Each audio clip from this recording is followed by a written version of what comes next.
wants to talk about the NHS. I want someone who's got some fucking passion. Right, important stuff for all of us, what happened with the health and social care bill.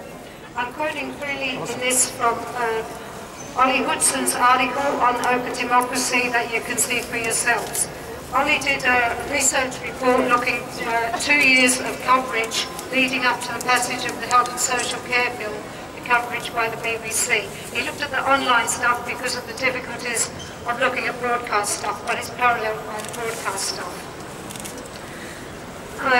He found in the BBC there was a concerted effort to follow the government line, to censor critical facts, to bury fundamental elements of the reforms, and to present opposition to the bill in an intentionally limited and shallow manner.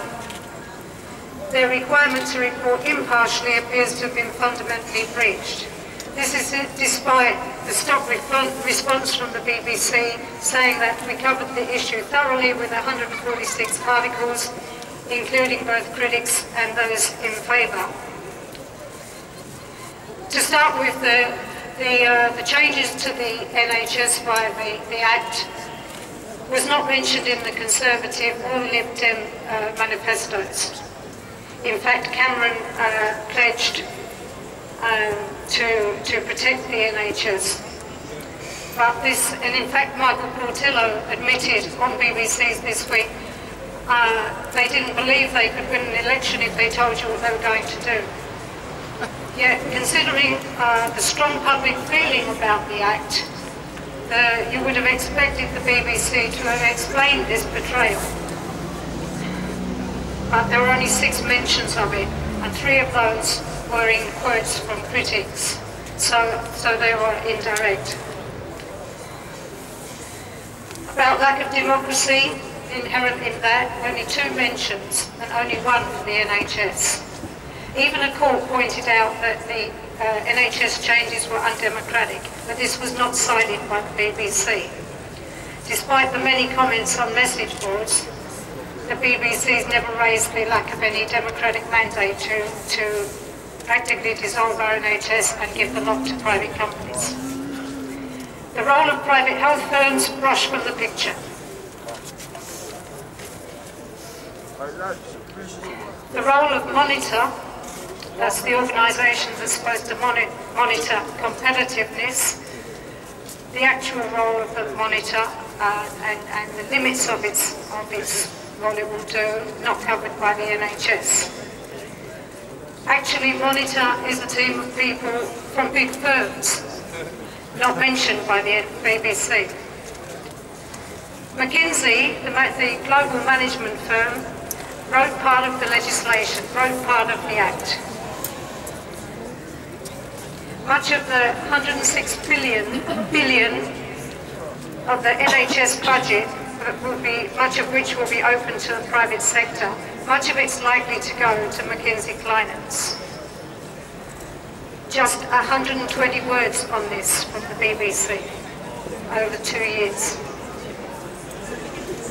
Virgin suing Yorkshire Primary Care Trust for being too cheap, not covered by the BBC. Mark Britnell, Senior Advisor to David Cameron and KPMG's Global Head of Health at a health conference in New York, talked about how the NHS would be turned into a state insurance provider, a big opportunity for the private sector, and how the NHS would be shown no mercy. Britnell's comments not reported by the BBC. Channel 4's story about GPs floating corporations on the stock exchange, not reported by the BBC. BBC did not report the big percentage of GPs with private healthcare interests.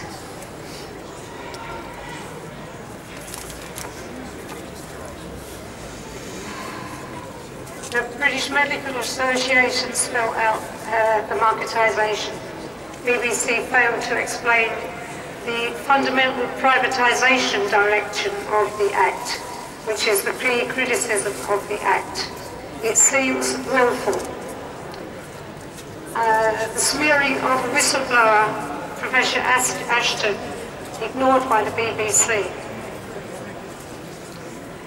With proper reporting from the public broadcaster, it's likely the Act would not have gone through.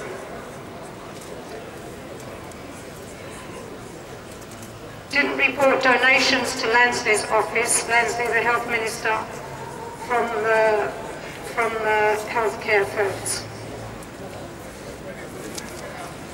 Or 750,000 to the Tories from the healthcare industry. Not covered by the BBC. Lansley's wife, her firm, selling links. BBC, no mention. The MPs and the Lords' interests in the healthcare industry.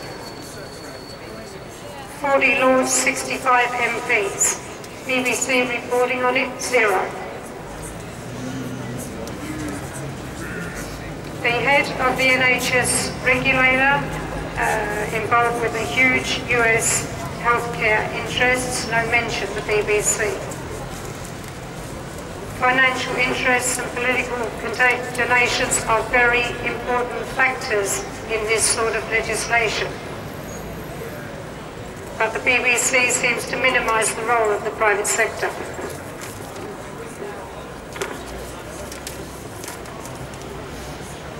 An older people's NHS march in central London involving riot police and kettling, unreported.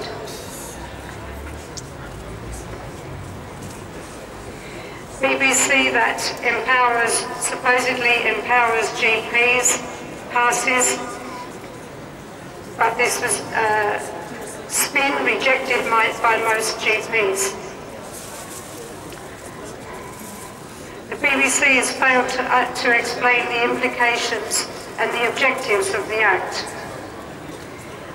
By comparison, Russia Today and Channel 4 reporting has been good. I want to point out, because I want to talk about it later, that this lack of reporting on the NHS is paralleled by the lack of reporting on the very big picture of lack of reporting, no reporting on the international trade agenda, which is the really umbrella,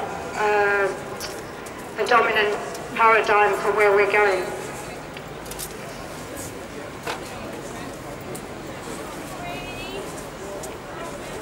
Get that up on the website? Oh, can we get that? This article, yeah, so this is from Open Democracy, and it's Ollie's article. Just remember his first name, Ollie, so it's his article on the BBC. So when think tanks are quoted just as a health think tank, 2020 Health actually represents 100 companies in 31 countries, and that's whose opinions you're hearing. Are just quoted as a health think tank.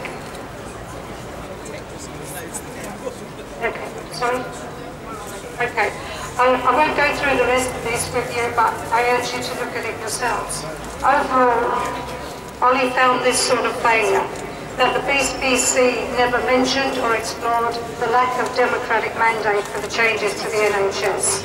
Consistently presented the bill using the government's own highly contested description. Expert critics were not given the space and opportunity to highlight the true nature of their objections. The financial links between healthcare firms, the Conservatives and the House of Lords were never reported. The significant role of the private sector in Lansley's new health market was never explored. Fears over privatisation were occasionally stated but never explored or explained. The role of private firms in commissioning care was not properly explained, if at all. The role of private firms in creating the bill was never examined or reported. Sources with significant links to private healthcare interests were presented without disclosure of their interests.